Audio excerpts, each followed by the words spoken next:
Let's get right into it. Number 10, ritualized gift lying. You know exactly what this is.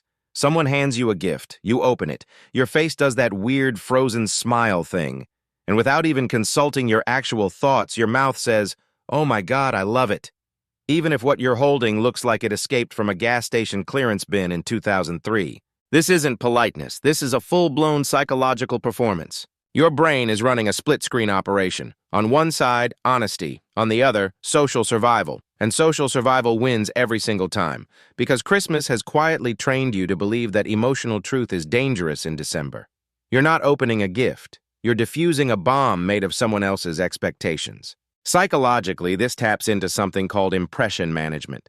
Your brain is obsessed with maintaining social harmony, especially in emotionally loaded situations. And Christmas is basically Thanksgiving dinner's emotionally unstable cousin. Feelings are high, money was spent, effort was invested, and nobody wants to be the person who ruined the vibe by admitting they now own their fifth mug that says it's wine o'clock. So instead you lie. Automatically, fluently, professionally. You nod, you smile, you do the voice. And the wild part? Your brain actually rewards you for it. Social approval releases dopamine, which means pretending to love the gift feels better than telling the truth. You are chemically bribed into dishonesty. Even better, the person who gave the gift is lying too. They're watching your reaction, pretending they didn't panic buy this 3 days ago, pretending they knew you'd love it. Both of you are actors in the same holiday play, desperately hoping the other doesn't go off script. Basically, Christmas turns everyone into unpaid improv performers whose only rule is protect the vibe at all costs. And yes, you'll keep the gift forever, not because you like it, but because throwing it away would feel like emotional murder. Number 9, forced nostalgia mode. At some point every December, your brain randomly decides, remember when Christmas felt magical? And suddenly you're sad. For no clear reason. You're standing in a Target aisle holding wrapping paper, emotionally grieving a version of yourself that believed lights were enchanted and socks were exciting. This is not accidental. Your brain is doing something deeply weird. Christmas activates nostalgic regression, which is a fancy way of saying your mind time travels backward and emotionally shrinks you.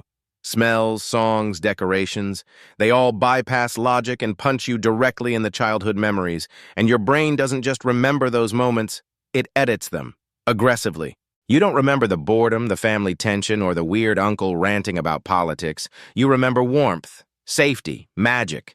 Your brain cherry-picks the good stuff like it's curating a highlight reel for a fake documentary called When Life Made Sense. The problem? Adult Christmas can never compete with that memory. Bills exist now. Responsibilities exist. You're tired.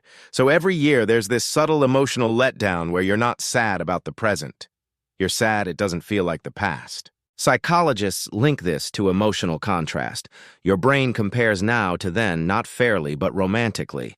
Childhood memories are stored with fewer details and stronger emotions, which means they feel bigger, brighter, and safer than reality ever could. So when Christmas doesn't hit the same, you don't think, I've changed.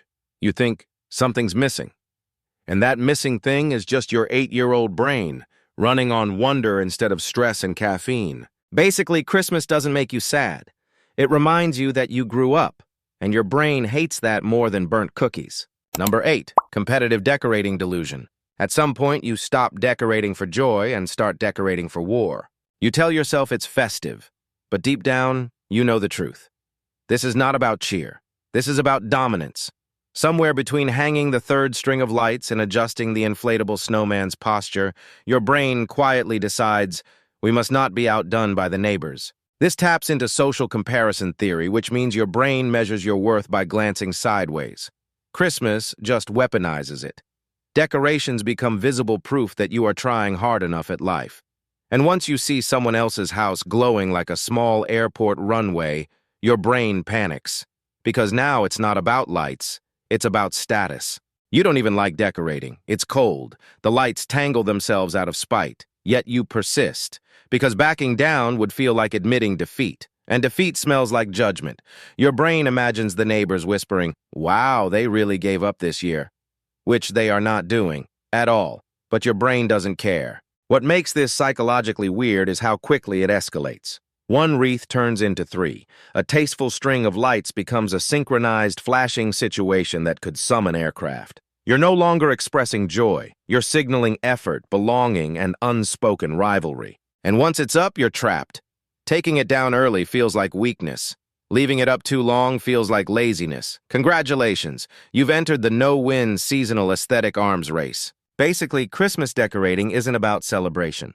It's about your brain screaming, "Look, I'm participating. Please don't socially abandon me," but with LED reindeer. Number 7, the gift exchange math spiral. You ever buy someone a gift, then immediately panic about whether it's enough, not good enough, not expensive enough, not emotionally weighted enough, and suddenly you're doing mental math that has nothing to do with numbers and everything to do with guilt. This is because Christmas turns gifting into a psychological accounting system.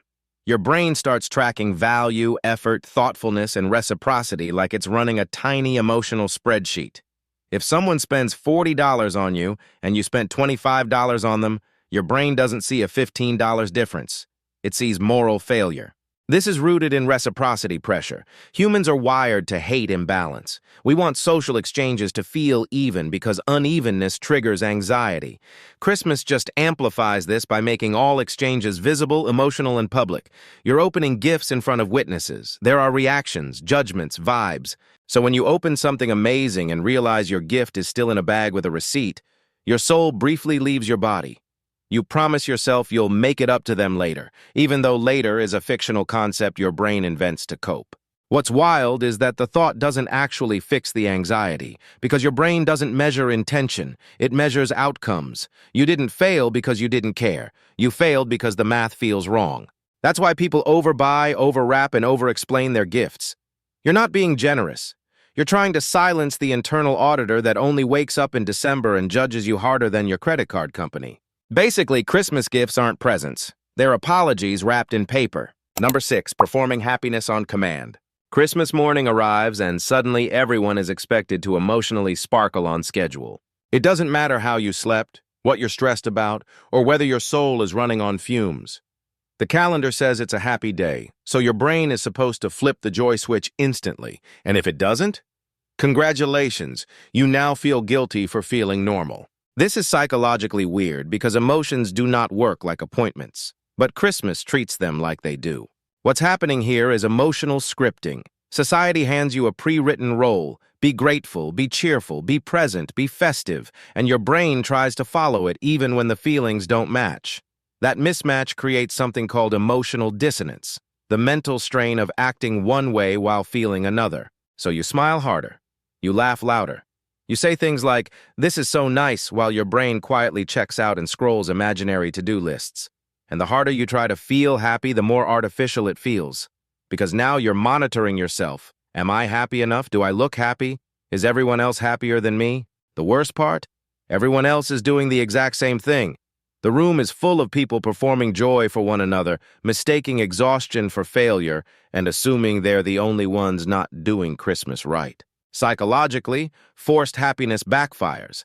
The brain hates being told what to feel. The pressure turns joy into a task, and tasks are not fun.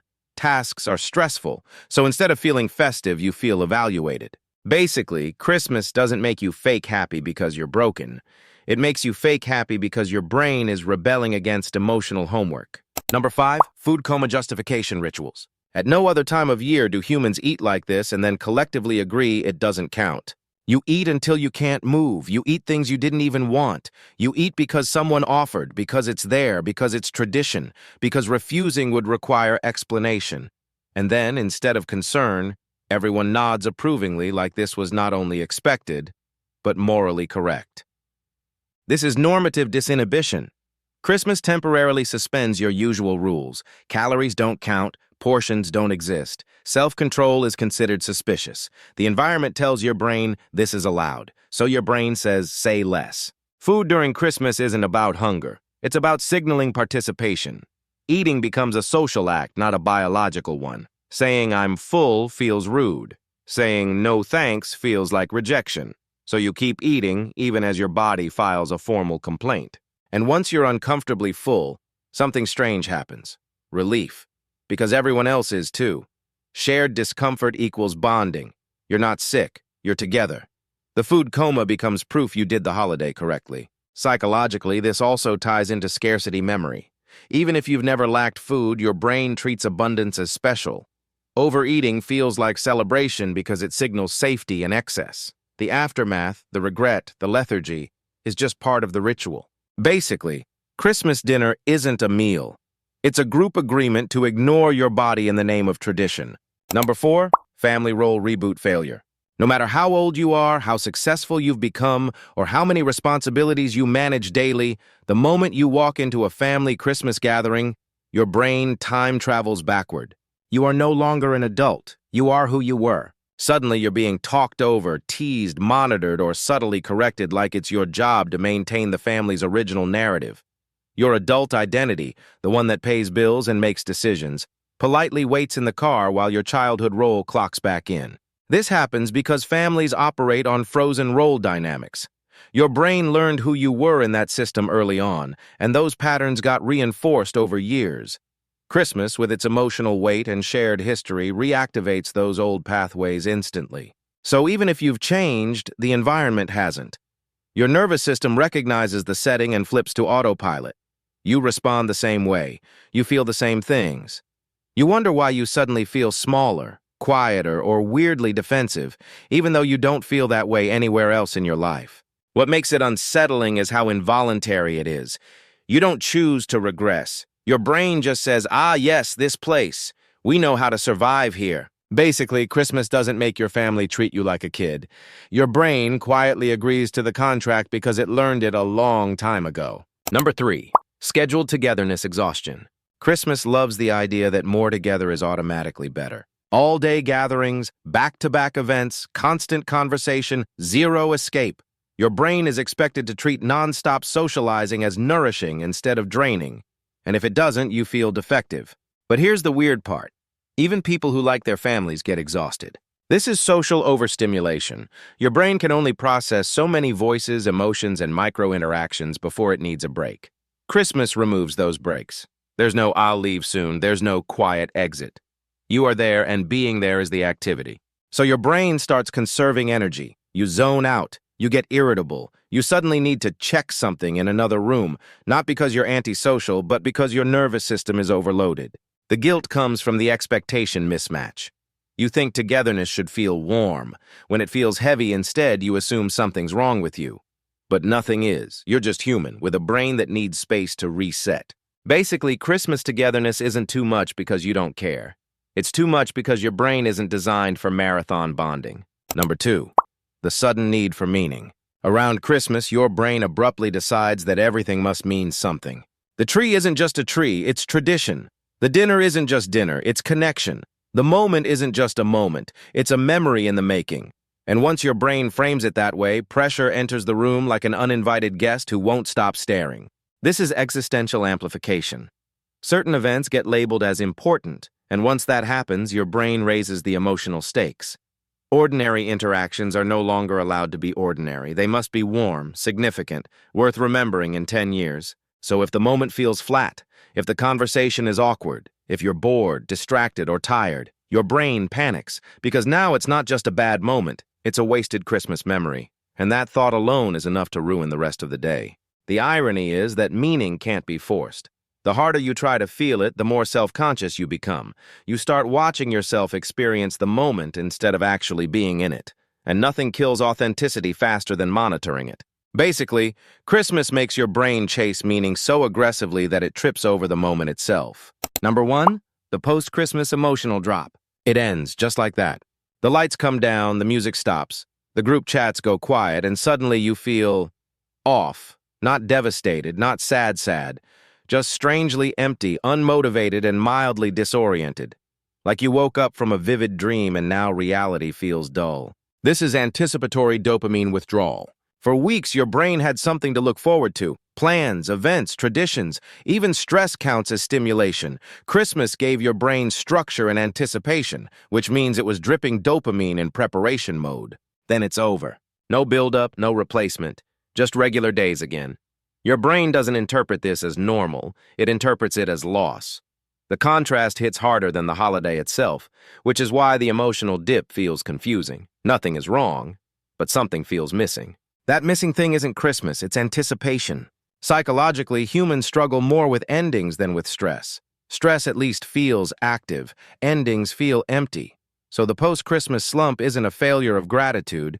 It's your brain adjusting to the sudden absence of emotional scaffolding. Basically, Christmas doesn't make January sad. It just reminds your brain how much it hates goodbyes. That's all for today. I'll be making similar videos in the future. Subscribe to see them. Sketchy Logic Explains is an educational entertainment animation channel that explores the truth behind everyday mysteries. I put genuine effort into drawing every single day. It's not easy at all. Please help me with one subscription. It truly means a lot to me. I love you all.